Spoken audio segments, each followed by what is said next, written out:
Hoy vas a aprender a practicarle ingeniería inversa a una web. Por si acaso nunca antes habías escuchado ese término, ingeniería inversa significa básicamente estudiar cómo funciona un proceso para entenderlo y extraer los datos que queremos de él.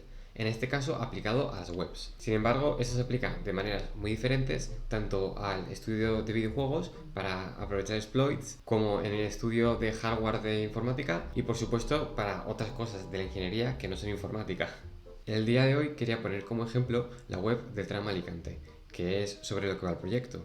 Sin embargo, para sorpresa de nadie, si vamos aquí a la web, está caída, no tienen el certificado HTTPS renovado, así que parecería que me han jodido el vídeo y tengo que esperarme otro día, pero por suerte la web de Metro Valencia parece que la ha hecho la misma empresa, así que funcionará igual. Vamos a verlo. Lo primero que voy a hacer es poner la web en castellano, ya que no hay muchas cosas que leer. Sin embargo, ya que está tanto en castellano como en valenciano como en inglés, pues vamos a ponerla en castellano. Y lo siguiente que vamos a hacer es inspeccionar la web. Para esto yo siempre utilizo Control Shift I, o sé que en Mac es un comando distinto, pero en Chrome también va a ser igual. Si no le damos clic derecho, inspeccionar y ya no va a salir. Os saldrá esto probablemente. Y la parte que nos interesa es la parte que está puesta, que es la de red. Las diferentes herramientas que vemos aquí abajo sirven para otros usos, sin embargo la de red nos sirve para inspeccionar qué paquetes se están intercambiando entre el cliente, que es nuestro ordenador, y el servidor. Lo hago ahora más pequeño y vamos a seleccionar, por ejemplo, desde dónde vamos a salir, que será desde aeropuerto hasta Aragón. Vamos a dejar, por ejemplo, este día y esta hora, que es básicamente hoy, y cuando le demos a calcular trayecto vemos cómo aparecen aquí una serie de peticiones. Lo que vería un usuario normal sería lo siguiente: básicamente desde el origen hasta el destino, las paradas que hay por medio, es decir, un montón de información que están de forma visual para que sea más sencillo de leer. Sin embargo, todos estos datos se han pasado mediante JSON. De nuevo, una palabra que os puede sonar conocida o no.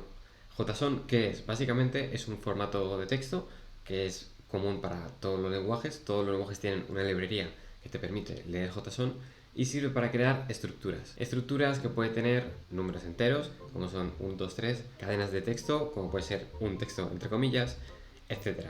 Esto es muy útil y común en el intercambio de mensajes entre dos lenguajes de programación o, por ejemplo, entre un cliente y un servidor, que en este caso sería nuestro ordenador y el servidor que tiene almacenado todos los datos de cuándo va a salir el metro. Pero a nosotros lo que realmente nos interesa es esta petición de aquí. Realmente muchas veces puede haber un montón de peticiones cuando llamamos a cualquier página, no solo tres, pero en este caso es bastante sencillito. Aquí veremos, por ejemplo, cómo se ha hecho la solicitud, que esto nos va a servir luego, y cuál es la respuesta. Dentro de la respuesta vemos que está en formato JSON, que tiene un mensaje, un error que es true o false, y data, que en el data tenemos pues distintas informaciones que nos van a servir luego para hacer la aplicación del bot de Telegram. Ok, sí, ya hemos visto los datos. De hecho, tenemos los mismos datos en la web que en el JSON, pero ¿de qué nos sirve eso? Pues realmente nos es muy útil. Ahora simplemente tenemos que saber qué petición ha hecho Firefox a el servidor del tram, en este caso del Metro de Valencia, y simularla mediante programación. Con cualquier lenguaje se podría hacer. Si damos de nuevo a la petición y le damos clic derecho, vemos que nos aparece la opción copiar valor. Hay muchas más, pero lo que nos interesa es copiar como curl. Una nueva palabra rara, en este caso curl. Curl simplemente es una herramienta de terminal. Con ella podemos hacer peticiones HTTP a otros servidores que tengamos tanto en local como servidores externos. Así que no hace falta saber mucho de ella. Si quieres profundizar más, puedes buscar información. Sin embargo, con lo que vamos a ver ahora mismo es más que suficiente. No hace falta saber utilizar la herramienta. Con esta maravillosa página que vemos aquí, que es muy sencillita, simplemente nos va a decir paste curl here. Vamos a copiar el curl. Y automáticamente nos ha generado este código que vemos aquí abajo, que básicamente es una petición post a esta URL, la misma información que hay dentro del curl, pero transformada a código de Go, cosa que nos va a ser muy útil. Y si nos adelantamos un poco en el vídeo, podemos ver este código que tenemos dentro del programita que estamos creando en el apartado de utils, que básicamente es la función doRequest, que vamos a utilizar durante toda la aplicación para hacer la request, la petición, para simular que somos, en este caso, Mozilla. Estamos simulando que somos el navegador y hacemos una petición al servidor. De tal forma que vemos que prácticamente este es el mismo código, que nos ha generado anteriormente esta herramienta tan sencilla, con unas pequeñas diferencias, como que por ejemplo la URL a la que llama no es la de Metro Valencia, sino que es la de Trama Alicante, pero algunos otros detalles que veremos después. Ahora, a modo de ejemplo, vais a ver cómo se utiliza la aplicación Curl, de una forma muy sencilla sin explicaciones. Vemos que copiamos el mismo comando que hemos copiado del Firefox, esta es la aplicación Curl y el resto de parámetros, y cuando le damos al intro nos va a responder un JSON, que vemos que aquí hay un HTML que buscaremos antes de dónde está, y aquí el resto de información del JSON. Si volvemos al Firefox, lo que vamos a ver es que efectivamente aquí tenemos el HTML que tan largo que hemos visto, y por otro lado el data, que es lo que tiene los objetos que necesitamos. Ahora ya tenemos el primer paso, que es cómo hacer la petición, pero nos falta el segundo paso, saber qué información viene dentro de la petición. Para esto voy a dar un segundo truquito, que es otra página web que nos va a ayudar muchísimo, sobre todo programando en Go. Esta de aquí es otra web muy sencillita, al igual que esta que hemos visto antes, que simplemente hace una cosa. Esta transformar un curl en código de Go y esta transformar un JSON en código de Go. Así que vamos a ir aquí al JSON y vamos a darle clic derecho, copiar todo. Vamos aquí donde pone paste JSON y lo pegamos.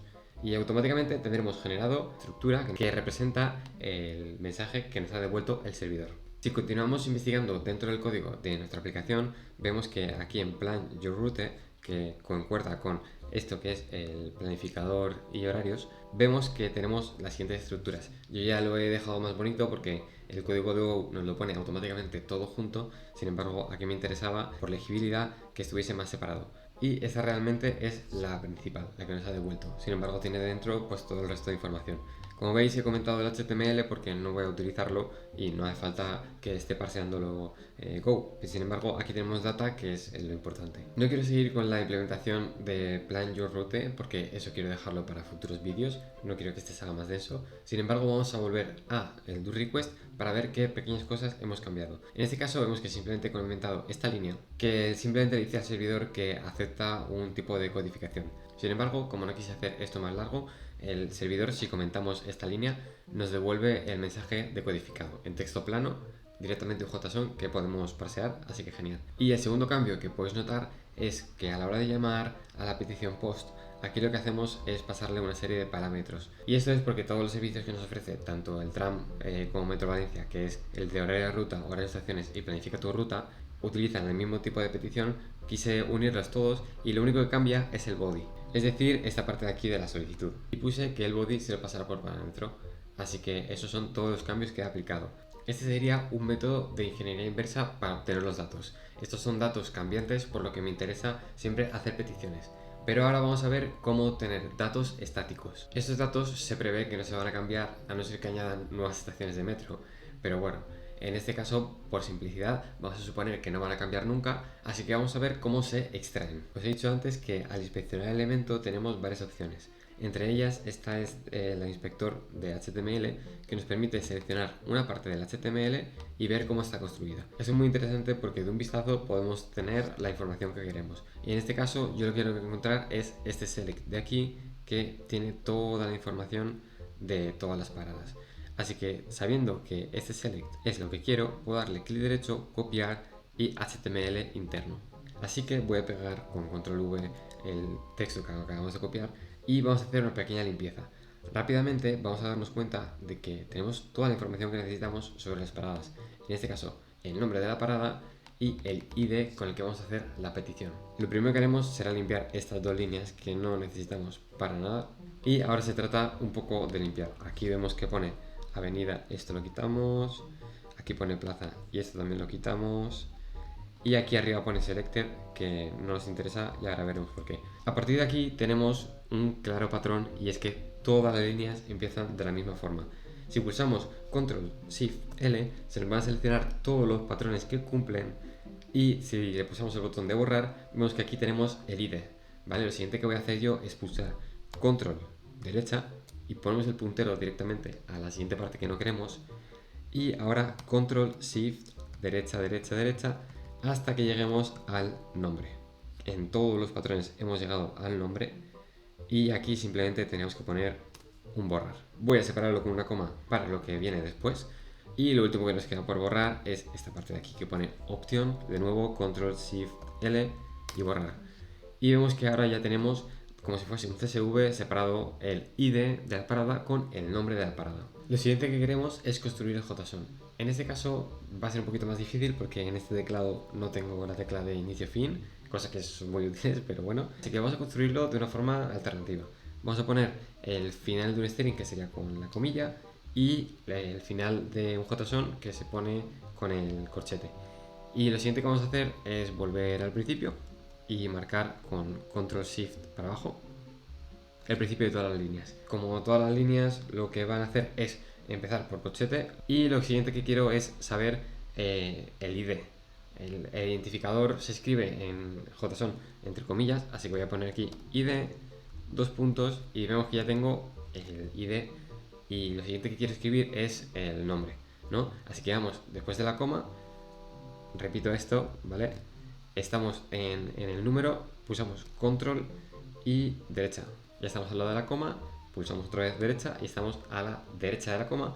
Así que aquí escribiremos id name, de tal forma que pondremos dos puntos de nuevo y la coma del principio para tener dentro de la cadena name, entre comillas, el nombre de cada una de las paradas y el id a la izquierda.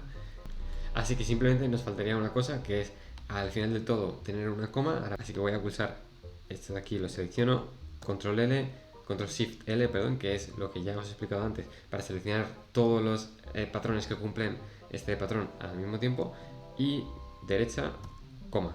Ahora vemos que tenemos todos los JSON separados por coma, y como queremos que sea un array, pues los arrays acaban en corchete.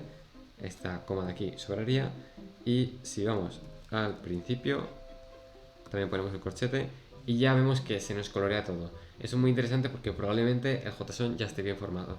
Yo, además de esto, siempre pulso Control Shift I, de tal forma que se me formatea como un JSON más legible, y vemos que ya tenemos todas las paradas. La 110 a Punt, la 118 Aeroport, la 190 Alacant, etcétera, etcétera. Al final lo he podido hacer sin la tecla de inicio, sin embargo cuando lo hago con la tecla de inicio suele ser más sencillo. De todos modos, ya veis cómo se hace con un contenido estático, que en este caso es un HTML. Leemos con inspeccionar elemento lo que nos hace falta, clic derecho, copiar lo que hay dentro del HTML, y ya nos podemos manipularlo con algún editor de texto. El VS Code es muy potente, que es por eso que lo uso, y con unas cuantas combinaciones de teclas, que si os gusta mucho haré un vídeo de las mejores combinaciones o los mejores shortcuts para VS Code que yo utilizo diariamente, porque te ahorran un montón de tiempo. En este caso, con esos shortcuts simplemente lo que hago es cumplir los patrones, empezar a borrar cosas, y tenemos ya limpio el contenido, que es lo que nos interesa, el ID y el nombre de la parada, y ya tenemos un array de objetos que tienen ID, nombre de la parada, ID, nombre de la parada. De tal forma que lo que vimos en el vídeo anterior, listando todas las paradas mediante el bot de Telegram, ya sabéis cómo se hace. Es decir, simplemente cogemos el contenido estático de la web y lo limpiamos un poquito, y ya tenemos un JSON con el cual podemos hacer operaciones muy sencillitas de leer una estructura e iterar sobre ella y listar todos los nombres de las paradas. Como una pequeña última curiosidad, como probablemente imagino que estará programado en Node, en JavaScript, el servidor, vemos que aquí normalmente pongo string, int, float, que son tipos básicos, es decir, una cadena de texto, un número entero o un número con decimales. Sin embargo, aquí tuve que usar JSON number, porque no sé por qué, a veces el servidor responde con un string cuando es un número y otras veces con un número, y el JSON se liaba. Y la forma de resolverlo con Go, que por si lo veis y no lo entendéis, es poniendo JSON number, que nos transforma automáticamente un texto que dentro tiene un número, y al leer el JSON nos lo transforma directamente a número. Y ya está, ya hemos terminado. Pues parecería que sí, porque ya he explicado más o menos todo lo que quería explicar. Sin embargo, mientras intentaba hacer el resto de servicios, que no son el de planear tu ruta, me encontré con una locura, y es que al hacer este tipo de ingeniería inversa, vi que no respondían con un JSON, sino que nos respondían con HTML directamente, como hemos visto, pero que no había JSON por ningún lado, no había datos. Así que yo encantado, porque esto me da para otro vídeo en el que explicar cómo hacer scrapping. Y si no sabes lo que es el scrapping o no sabes hacer scrapping, atento, porque la semana que viene vamos a hacerlo incluso sin librerías, para flipar. Bueno, espero que te haya servido, nos vemos la semana que viene, chao.